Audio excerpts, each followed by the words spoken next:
نحمده ونصلي على رسوله الكريم اما بعد فاعوذ بالله من الشيطان الرجيم بسم الله الرحمن الرحيم رب اشرح لي صدري ويسر لي امري واحلل عقدة من لساني يفقهوا قولي رب زدني علما اللهم فقهنا في الدين اللهم انا نسألك حبك وحب من يحبك والعمل الذي يبلغنا حبك اللهم ارزقنا اخلاص الہی آمین۔ لیسن نمبر 72 سورۃ المائدہ آیت نمبر 27 سے لے کر 40 تک۔ اس لیسن کو ہم نے آیت نمبر 35 تک مکمل کر لیا ہے، آگے سے شروع کریں گے انشاءاللہ۔ پچھلی کلاس میں ہم نے آیت 35 میں وسیلہ کے حوالے سے بات پڑھی تھی۔ اللہ سبحانہ تعالیٰ فرماتے ہیں یا ایھا الذین آمنوا اتقوا اللہ وابتغوا الیہ الوسیلہ وجاہدوا فی سبیلہ لعلکم تفلحون۔ اور وسیلے کے حوالے سے میں نے آپ کو کانسیپٹ بھی کلیئر کیا تھا۔ مشرکین مکہ بھی وسیلہ مانگا کرتے تھے اور ان کا یہ وسیلہ شرکیہ وسیلہ تھا۔ اس وقت لوگ اپنے شرک کی یہ دلیل دیا کرتے تھے۔ سورہ زمر کی آیت نمبر 3 میں آتا ہے ما نعبدہم الا لیقربونا الی اللہ زلفی، ہم ان کی عبادت نہیں کرتے مگر ہم اللہ سبحانہ تعالیٰ کا قرب پانے کے لیے ان کا وسیلہ لیتے ہیں۔ اسی طرح سورہ یونس آیت نمبر 18 میں آتا ہے وَيَقُولُونَ هَؤُلَاءِ شُفَعَاؤُنَا عِندَ اللَّهِ، وہ کہتے ہیں کہ یہ سفارشی ہیں ہمارے اللہ کے نزدیک، ہم ان کو اپنا سفارشی مانتے ہیں کہ اللہ کے حضور یہ ہماری سفارش کریں گے اور اللہ ہمیں معاف کر دے گا۔ تو پہلے کے لوگ بھی وسیلہ مانگا کرتے تھے اور وہ یہ دلیل دیتے تھے۔ آج کا مسلمان بھی اس طرح کے شرک یا وسیلوں میں پڑا ہوا ہے جو کہ نہ قرآن سے ثابت ہے نہ حدیث سے ثابت ہے۔ تو وسیلے کے اعتبار سے کانسیپٹ کلیئر ہے پوری طرح سے؟ چلے الحمدللہ آگے اس پر شروع کریں گے انشاءاللہ۔ اللہ سبحانہ تعالیٰ فرماتے ہیں ان الذین، بے شک وہ لوگ، کفروا جنہوں نے کفر کیا، لو اگر، ان لہم بے شک ان کے لیے ہو، ما فی الارض جو زمین میں ہے، جمیعاً سارے کا سارا، ومثلہ اور اس کی مانند، معہ اس کے ساتھ، لیفتدوا تاکہ وہ فدیہ دیں، بھی ساتھ اس کے، من عذاب عذاب سے یعنی بچنے کے لیے، یوم القیامہ قیامت کے دن، ما تقبل نہیں قبول کیا جائے گا، منہم ان سے، ولہم اور ان کے لیے، عذاب علیم دردناک عذاب ہے۔ ان کافروں کو زمین کے اندر باہر جو کچھ ہے دے دیا جائے تاکہ وہ فدیے میں دے دیں، اور فدیہ اپنی جان بچانے کے لیے دیا جاتا ہے، تو پھر بھی ان سے قبول نہیں کیا جائے گا۔ اس بارے میں ایک روایت آتی ہے، رسول اللہ صلی اللہ علیہ وسلم نے فرمایا قیامت کے دن جس دوزخی کا سب سے ہلکا عذاب ہوگا، اس سے اللہ تعالیٰ پوچھے گا اگر تیرے پاس زمین میں جو کچھ ہے اور اس کے برابر کوئی چیز ہو تو اپنے چھٹکارے کے لیے دے دو گے؟ وہ کہے گا ہاں۔ اللہ تعالیٰ فرمائے گا جب تو انسانی قالب میں تھا اس وقت میں نے تجھ سے بہت ہلکی چیز مانگی تھی کہ تو میرے ساتھ شرک نہ کرے، مگر تو نے اس بات کو تسلیم نہیں کیا، یعنی شرک کرتا رہا۔ اسے بخاری نے روایت کیا ہے۔ اللہ سبحانہ تعالیٰ نے اس دنیا میں ہم سب سے کیا مانگا ہے کہ توحید پر رہیں، شرک نہ کریں، اور جو نعمتیں اللہ سبحانہ تعالیٰ نے ہمیں دی ہیں ہم اس کو انجوائے کریں، اس کو استعمال کریں، بس اللہ کا شکر ادا کرتے رہیں، ایک اللہ کا شکر ادا کرتے رہیں۔ لیکن جو شرک کرتا ہے وہ کل قیامت کے دن اللہ سبحانہ تعالیٰ کو زمین بھر سونا ہو، چاندی ہو، جو بھی مال ہو، وہ دے کر بھی اپنی جان چھڑانا چاہے گا، گو کہ اس کے پاس یہ سب کچھ ہوگا نہیں، لیکن اس بات کی سینسٹیوٹی کو سمجھایا گیا ہے کہ اگر ہوگا بھی تو وہ دینا پسند کرے گا اور اپنے آپ کو بچانا پسند کرے گا۔ تو نہ اس کے پاس دینے کے لیے فدیہ ہوگا اور نہ وہ بچایا جائے گا۔ اسی بات کا ذکر اس آیت میں کیا جا رہا ہے۔ اللہ سبحانہ تعالیٰ فرماتے ہیں یریدون وہ چاہیں گے ان یخرجو کہ وہ نکل جائیں من النار آگ سے وما ہم اور نہیں ہوں گے وہ بخارجین منہا نکلنے والے اس سے ولہم اور ان کے لیے عذاب مقیم عذاب ہے دائمی ایسا عذاب ہوگا جو دائمی ہوگا ابدی ہوگا جس سے وہ نکل نہیں سکیں گے اور نہ کسی طرح نجات حاصل کر سکیں گے. پھر اللہ سبحانہ تعالیٰ فرماتے ہیں والسارق اور جو چور مرد ہے والسارقۃ اور جو چور عورت ہے. چوری کسے کہتے ہیں اس کو پہلے تھوڑا سا سمجھ لیتے ہیں. کسی محفوظ جگہ پر رکھی ہوئی چیز کو خفیہ طریقے سے لے لینا چوری کہلاتا ہے. یہاں آپ دیکھیں تو چور مرد کا ذکر پہلے آیا ہے کیونکہ چور مرد زیادہ ہوتے ہیں اور یہ جرت کا کام ہے. قرآن پاک میں جہاں زنا کی بات آئی ہے تو بات زانیہ سے شروع ہوئی ہے کیونکہ زنا کا جرم عورتوں میں زیادہ ہے. یہاں اللہ تعالیٰ فرماتے ہیں والسارق والسارقۃ اور جو چور مرد ہے اور جو چور عورت ہے فقطعوا پس کاٹ دو ایدیہما ان دونوں کے ہاتھ جزاءً جزا ہے بدلہ ہے بما بوجہ اس کے جو کسبا ان دونوں نے کمائی کی نکالن عبرت ناک سزا. نکال کہتے ہیں عبرت ناک سزا کو. من اللہ اللہ سے یعنی اللہ کی طرف سے. واللہ اور اللہ تعالی عزیز حکیم زبردست ہے حکمت والا ہے. جو بھی چور مرد ہے یا چور عورت ہے اس کو قطع ید کی سزا دی جائے گی. چوری میں چونکہ ہاتھ استعمال ہوتے ہیں تو سزا میں ہاتھ کاٹے جاتے ہیں. زنا میں آپ دیکھیے تو پورا جسم استعمال ہوتا ہے تو سزا میں کوڑے مارے جاتے ہیں کیونکہ جرم اور سزا میں مماثلت ہوتی ہے اور وہ گناہ کے مطابق ہوتی ہے. یہاں اللہ سبحانہ تعالیٰ نے قطع ید کی حد کے بارے میں بتایا ہے. اس آیت میں چور کا ہاتھ کاٹ دینے کا حکم بیان ہو رہا ہے. اللہ تعالیٰ نے حکم دیا کہ اگر مرد اور عورت چوری کرے تو اس کا ہاتھ کاٹ دیا جائے.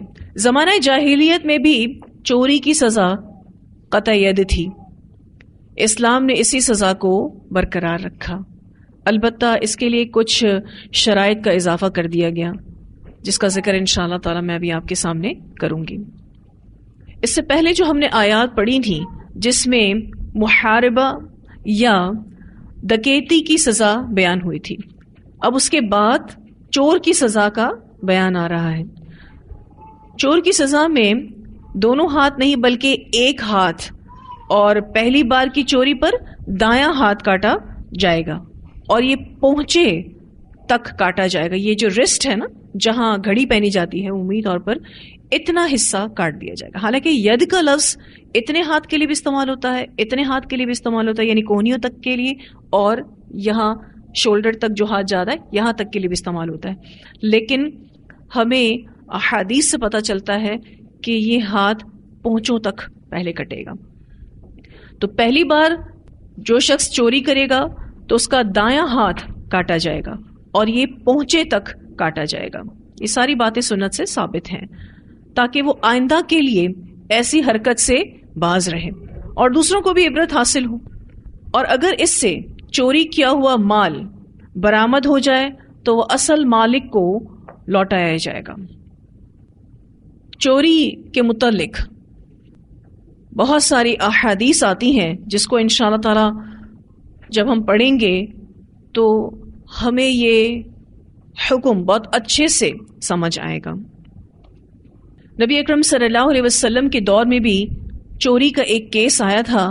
اس بارے میں ایک روایت آتی ہے، سیدہ عائشہ رضی اللہ تعالی عنہا فرماتی ہیں کہ ایک مخزومی عورت فاطمہ نے چوری کی، یعنی اس عورت کا نام فاطمہ تھا.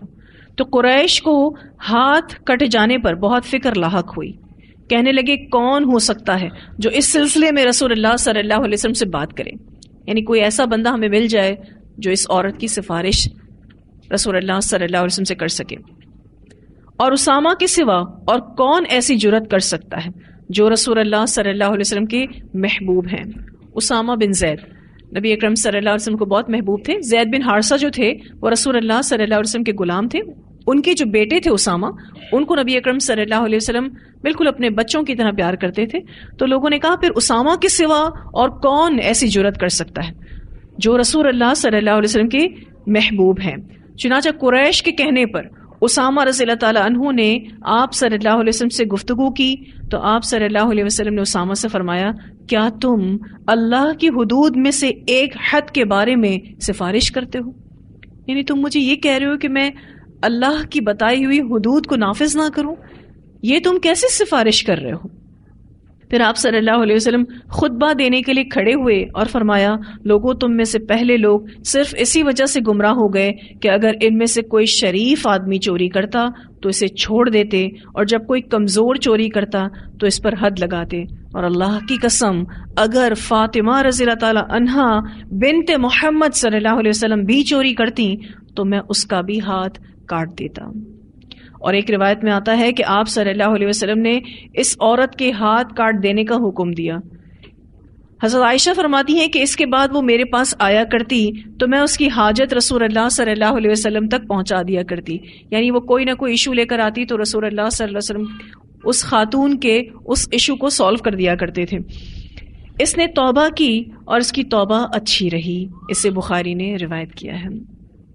یعنی اس عورت پر حد جاری ہو گئی، اس کے بعد اس نے جو توبہ کی تھی تو وہ چونکہ سچی تھی اپنی توبہ میں، اللہ سبحانہ تعالیٰ نے اس کی توبہ کو قبول کیا. اسی لیے حضرت عائشہ فرماتی ہیں کہ اس نے توبہ کی اور اس کی توبہ اچھی رہی. تو چوری جس کسی نے بھی کی ہو، چاہے وہ امیر ہو، چاہے وہ شریف ہو، چاہے وہ غریب ہو، سبھی پر حد جاری ہوگی. چوری میں قطع ید کے حوالے سے کچھ شرائط ہیں. پہلی شرط یہ ہے کہ چور عاقل اور بالغ ہو، بچے پر حد جاری نہیں ہوگی. اسی طرح ناسمجھ مجنون ہو تو حد جاری نہیں ہوگی. حد جاری ہونے کے لیے کیا ضروری ہے؟ اس کا عاقل اور بالغ ہونا ضروری ہے. نہ بچے پر حد جاری ہوتی ہے اور نہ ناسمجھ اور مجنون پر. یعنی کوئی پاگل شخص ہے تو اس پر بھی حد جاری نہیں ہوگی. اس کی دوسری شرط یہ ہے کہ چور مسروقہ مال یعنی چوری کیا ہوا مال کے مالک کا والد، بیٹا، شوہر اور بیوی نہ ہو، کیونکہ ان رشتوں پر حد نہیں ہے. یعنی اگر کسی آدمی کی بیوی نے اس کے مال میں سے کچھ چرا لیا ہے تو بیوی پر حد جاری نہیں ہوگی، کیونکہ چور مسروقہ مال کے مالک کا رشتہ دار نہیں ہونا چاہیے. اور رشتہ داروں میں سے میں نے بتایا کہ نہ والد ہو، نہ بیٹا ہو، نہ شوہر ہو اور نہ بیوی ہو، کیونکہ ان رشتوں پر حد جاری نہیں ہوتی. لیکن اس شرط سے چوری کی اجازت نہیں مل رہی. اس صورتحال میں تعزیرات کے ساتھ سزا دی جائے گی. یعنی یہ معاملات تعزیرات کے ساتھ حل کیے جائیں گے. تیسری شرط یہ ہے کہ مسروقہ مال میں چور کی ملکیت کا شبہ نہ ہو. یعنی ملزم کے پاس کوئی چیز رہن رکھی گئی ہو، یا ملزم مزدور تھا تو خود سے اجرت اٹھا لی، ایسی صورتحال میں بھی حد جاری نہیں ہوگی. مسروقہ مال میں چور کی ملکیت کا شبہ نہ ہو.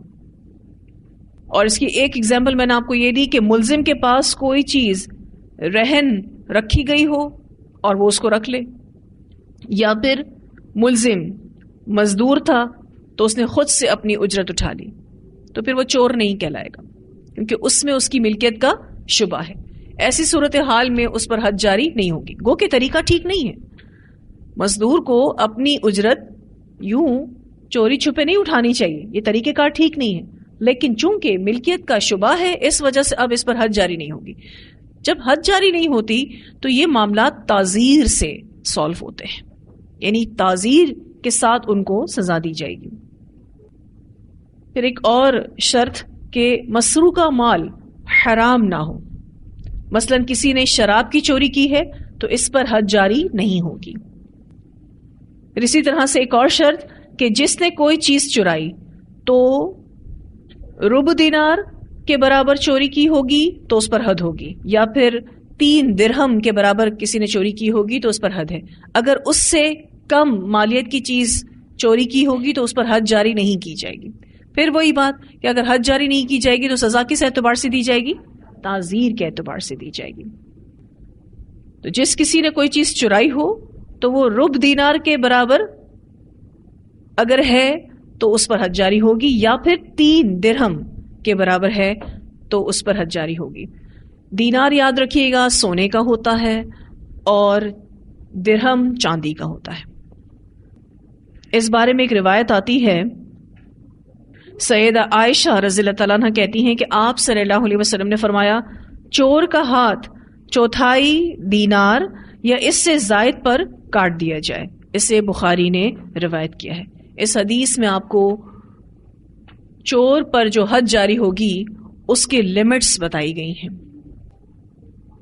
ایک اور روایت آتی ہے، سیدنا عبداللہ بن عمر رضی اللہ عنہ کہتے ہیں کہ آپ صلی اللہ علیہ وسلم نے ایک ڈھال چرانے پر ہاتھ کاٹا جس کی قیمت 3 درہم تھی.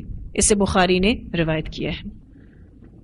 تو خلاصہ کیا ہے ان دونوں احادیث کا کہ چوری اگر کسی نے ربع دینار یا 3 درہم کے برابر مالیت کی ہے تو اس پر حد جاری ہوگی، اس سے کم مالیت کی چوری کی ہے تو اس پر حد جاری نہیں ہوگی.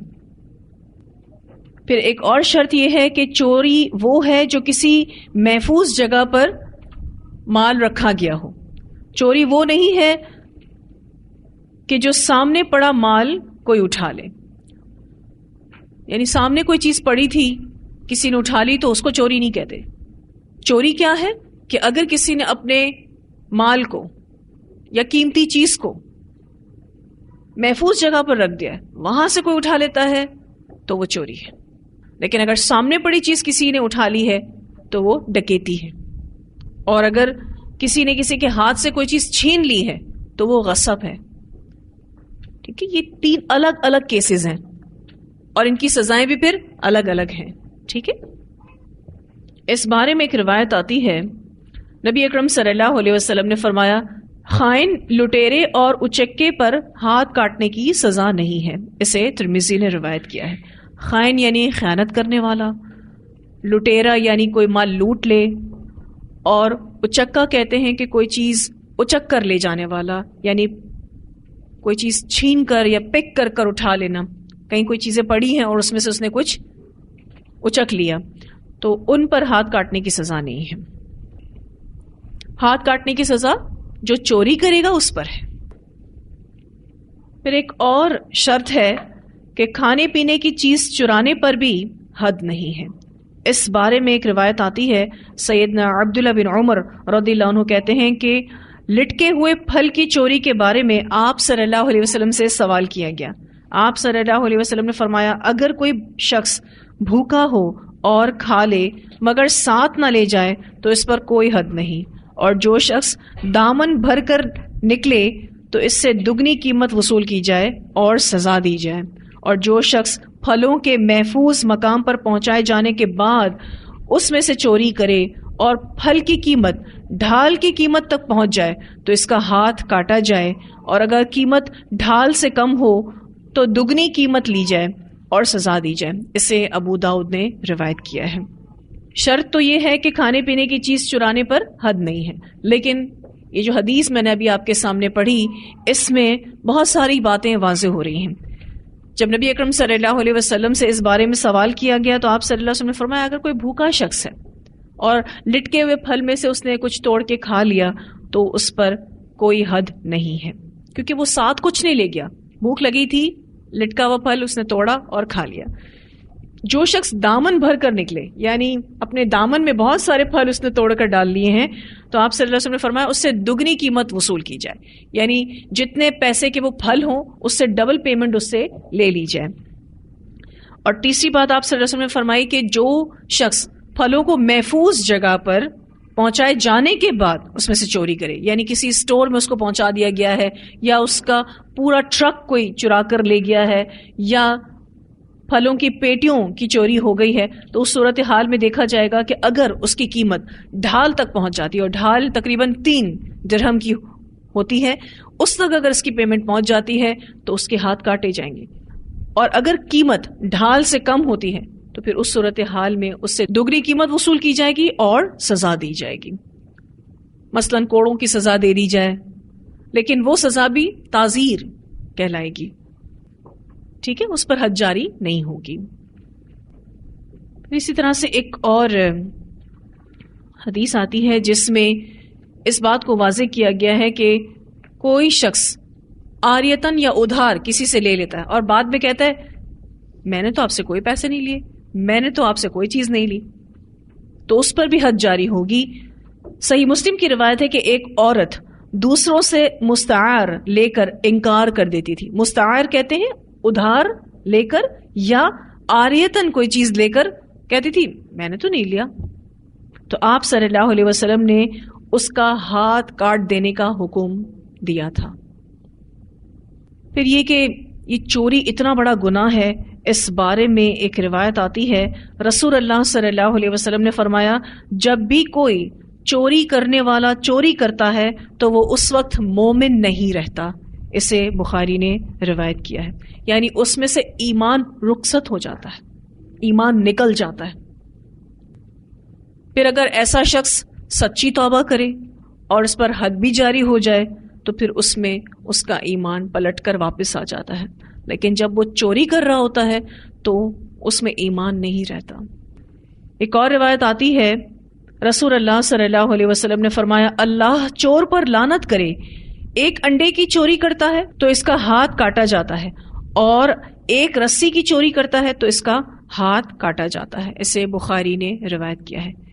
امام بخاری کہتے ہیں کہ اس حدیث سے یہ بات واضح ہوتی ہے کہ چور کا نام لیے بغیر اس پر لعنت بھیجنا درست ہے.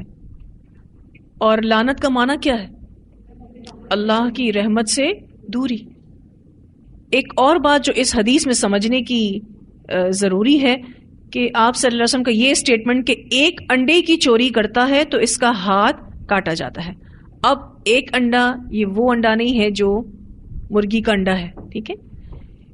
انڈے سے مراد لوہے کا انڈا یا لوہے کا گولا مراد ہے جس کی قیمت 3 درہم ہو، اور رسی سے مراد ایسی رسی جو کئی درہم کی ہو. یعنی یہ بے شک بات انڈے اور رسی کو لے کر کی جا رہی ہے، لیکن یہ وہی چوری ہے جو 3 درہم یا ربع دینار تک پہنچ جاتی ہے. اسی وجہ سے نبی اکرم صلی اللہ علیہ وسلم فرما رہے ہیں کہ ایک انڈے کی چوری کرتا ہے تو اس کا ہاتھ کاٹا جاتا ہے، اور ایک رسی کی چوری کرتا ہے تو اس کا ہاتھ کاٹا جاتا ہے. کیونکہ اس حدیث کو پڑھ کر ہمیں یہ مغالطہ ہو سکتا ہے کہ ایک انڈے کی چوری پر تو ہاتھ نہیں کٹنا چاہیے، اور رسی بھی اتنی مہنگی چیز نہیں ہے، اس پر بھی ہاتھ نہیں کٹنا چاہیے، تو یہ کیا بات ہو رہی ہے؟ اس بات کو واضح کیا گیا ہے کہ یہ چیزیں اسی قیمت تک پہنچتی ہوں جس قیمت کی چوری پر ہاتھ کاٹنے کا حکم ہے. پھر اسی طرح سے نبی اکرم صلی اللہ علیہ وسلم نے فرمایا کہ جنگ کے دوران یعنی میدان جنگ میں ہاتھ کاٹنے کی سزا نہ دی جائے. اسے ابو داؤد نے روایت کیا ہے. اس کی وجہ غالباً یہ ہوگی کہ میدان جنگ میں سبھی لوگ ہتھیار سے لیس ہوتے ہیں. اگر سزا پانے والا طیش میں آ کر کوئی غلط حرکت کر بیٹھے تو یہ عین ممکن ہے، یعنی وہ سزا دینے والے پر ہتھیار کے ساتھ وار کر سکتا ہے. اس طرح اپنے ہی لشکر میں انتشار پیدا ہونے کا خطرہ ہے. لہٰذا صرف چوری کی حد ہی نہیں، یعنی اس بارے میں نبی اکرم صلی اللہ علیہ وسلم نے منع فرما دیا ہے کہ جنگ کے دوران ہاتھ کاٹنے کی سزا نہ دی جائے. ایک اور بات بھی چوری کی فقہ میں آتی ہے کہ قابل حد سزا کو مؤخر کیا جا سکتا ہے. سیدنا عمر رضی اللہ تعالیٰ عنہ نے قحط کے ایام میں چوری کی سزا یعنی ہاتھ کاٹنے کی سزا کو موقوف کر دیا تھا، اور اس بات کا استدلال یعنی دلیل انہوں نے اس واقعے سے لی تھی کہ دور نبوی میں عباد بن شرجیل نے کسی کھیت سے غلہ لے لیا. کھیت کے مالک نے عباد بن شرجیل کو پکڑ لیا، اسے مارا اور اس کا کپڑا بھی چھین لیا. پھر اسے پکڑ کر رسول اللہ صلی اللہ علیہ وسلم کے پاس لے آئے تو آپ صلی اللہ علیہ وسلم نے مالک سے فرمایا اگر یہ نادان تھا تو نے اس کو تعلیم کیوں نہیں دی، اور اگر یہ بھوکا تھا تو نے اسے کھانے کو کیوں نہ دیا؟ چنانچہ آپ صلی اللہ علیہ وسلم نے اس بھوکے چور کو کوئی سزا نہیں دلوائی، الٹا مالک نے اسے کپڑا بھی واپس کیا اور مار کے بدلے بہت سا گلہ بھی دیا۔ اب یہ صحابی جو تھے عباد بن شرجیل، یہ بھوکے تھے، اب کھیت میں چلے گئے اور وہاں سے انہوں نے گلہ اٹھا لیا، پکڑے گئے تو مالک نے خوب مارا اور ان کے پاس جو کپڑا تھا وہ بھی چھین لیا۔ پھر رسول اللہ صلی اللہ علیہ وسلم کے پاس لے کر بھی گیا تو آپ صلی اللہ علیہ وسلم نے فرمایا اگر یہ نادان تھا، یعنی بائی مسٹیک ایسی چیز کر رہا تھا، کھانے پینے کی چیز چرا رہا تھا، تو تم اس کو تعلیم دیتے، تم اس کو سکھاتے، سمجھاتے، بھوکا تھا تو کھانا کھلاتے، یعنی تمہارا اس طرح سے اس کو مارنا ٹھیک نہیں تھا، اس طرح سے اس کا کپڑا چھیننا ٹھیک نہیں تھا، اب اس کا کپڑا واپس کرو۔ اور چونکہ یہ بھوکا تھا اس لیے کوئی سزا نہیں، اور پھر مالک سے کہا کہ اس کا کپڑا بھی واپس کرو اور جو تم نے اس کو مارا ہے نا اس کی پینلٹی میں گلہ بھی دو، یعنی اب تم جرمانہ ادا کرو گے۔ اسی واقعے کو لے کر سیدنا عمر رضی اللہ تعالیٰ عنہ نے قحط کے ایام میں چوری کی سزا یعنی ہاتھ کاٹنے کی سزا کو موقوف کر دیا تھا۔ موقوف کہتے ہیں پوسٹ پون کرنا، مؤخر کرنا، ٹھیک ہے۔ اس میں بہت سے علماء یہ کہتے ہیں کہ اگر کسی اسلامک اسٹیٹ میں بھوک کی وجہ سے کسی نے چوری کی ہے تو چور کو سزا نہ دی جائے، حاکم کو سزا دی جائے، کیونکہ وہ شخص جو بھوکا ہے اس کے پاس کام کاج نہیں ہے تو اس کا ذمہ دار کون ہے؟ حاکم ہے۔ پھر ایک اور بات چوری کی فقہ میں آتی ہے کہ چور کی چوری جب عدالت میں ثابت ہو جائے تو اس کا ہاتھ ضرور کاٹا جائے گا، اور مقدمہ عدالت میں پہنچنے سے پہلے اگر کوئی مالک چور کو معاف کر دے تو یہ جائز ہے، مگر عدالت میں پہنچنے کے بعد معاف نہیں کر سکتا۔ اس بارے میں ایک روایت آتی ہے سیدنا صفوان بن امیہ ایک دفعہ مسجد میں اپنی چادر کا تکیہ بنا کر اپنے سر کے نیچے رکھ کر سوئے ہوئے تھے کہ ایک شخص آیا اور آہستہ سے اس نے وہ چادر آپ کے سر کے نیچے سے کھینچ لی۔ اتنے میں صفوان بن امیہ کو بھی جاگ آ گئی، یعنی ان کی آنکھ کھل گئی، تو وہ اسے پکڑ کر رسول اللہ صلی اللہ علیہ وسلم کے پاس لے آئے۔ آپ صلی اللہ علیہ وسلم نے اس کا ہاتھ کاٹنے کا حکم دے دیا۔ اب آپ اس بات کا اندازہ لگا سکتے ہیں کہ ہاتھ کاٹنے کا حکم دیا، اس کا مطلب یہ ہے کہ وہ چادر 3 درہم کی مالیت کی ہوگی یا پھر ربع دینار کی مالیت کی ہوگی۔ آپ صلی اللہ علیہ وسلم نے قطع ید کا حکم دے دیا۔ اس پر صفوان کو اس آدمی پر ترس آ گیا اور کہنے لگے یا رسول اللہ صلی اللہ علیہ وسلم، میں نے اس کا قصور معاف کیا۔ آپ صلی اللہ علیہ وسلم نے فرمایا اے ابو وہب، یہ صفوان بن امیہ کی کنیت تھی، آپ صلی اللہ علیہ وسلم نے فرمایا اے ابو وہب، تم نے اسے ہمارے ہاں لانے سے پہلے کیوں نہ معاف کر دیا؟ پھر آپ صلی اللہ علیہ وسلم نے اس کا ہاتھ کٹوا دیا۔ اسے سنن نسائی نے روایت کیا ہے۔ تو کیا بات پتہ چلتی ہے اس حدیث سے کہ چور کی چوری جب عدالت میں ثابت ہو جائے تو اس کا ہاتھ ضرور کاٹا جائے گا، اور مقدمہ عدالت میں پہنچنے سے پہلے اگر مالک چور کو معاف کر دے تو یہ جائز ہے، لیکن اگر عدالت میں پہنچنے کے بعد معاف کرے گا تو حد کینسل نہیں ہو سکتی۔ ایک اور روایت آتی ہے رسول اللہ صلی اللہ علیہ وسلم نے فرمایا تم آپس میں ہی ایک دوسرے کو حدود معاف کر دیا کرو، پھر جب مقدمہ مجھ تک پہنچ گیا تو حد واجب ہو جائے گی۔ اسے ابو داؤد نے روایت کیا ہے۔ پھر یہ کہ میں آپ سے ذکر کر رہی تھی کہ جب کوئی پہلی چوری کرتا ہے تو اس کا دایاں ہاتھ کاٹا جاتا ہے، اس بارے میں بھی روایت آتی ہے رسول اللہ صلی اللہ علیہ وسلم نے فرمایا چور جب پہلی بار چوری کرے تو اس کا دایاں ہاتھ کاٹ دو، پھر دوسری بار چوری کرے تو اس کا بایاں پاؤں کاٹ دو، پھر تیسری بار چوری کرے تو اس کا بایاں ہاتھ کاٹ دو، پھر چوتھی بار چوری کرے تو اس کا دایاں پاؤں کاٹ دو۔ اسے مشکات نے بھی روایت کیا ہے اور یہ حدیث شرح السنہ میں بھی آتی ہے۔ اللہ سبحانہ تعالیٰ فرماتے ہیں کہ جزاء بما کسب نکالا من اللہ، جزا ہے بوجہ اس کے جو ان دونوں نے کمائی کی، عبرت ناک سزا اللہ کی طرف سے۔ یہ ہاتھ کاٹنے کی سزا اس کی چوری کرنے کے بدلے میں ملی ہے. چور کو تو یہ سزا دی جائے گی کہ اس کے ہاتھ کاٹے جائیں گے. جہاں تک مال مسروقہ کا معاملہ ہے، یعنی اس مال کا جو چوری ہوا ہے اس کا معاملہ ہے، اس کے بارے میں بہت سارے اقوال ملتے ہیں، لیکن جو راجح قول ہے وہ یہ ہے کہ اگر مسروقہ مال یعنی چوری کیا ہوا مال چور سے برآمد ہو جائے یا وہ اتنی مالیت کی ادائیگی کر سکتا ہو تو اس سے مال بھی وصول کر کے اصل مالک کو دلوایا جائے گا. وہ چوری کیا ہوا مال اصل مالک کے حوالے کیا جائے گا.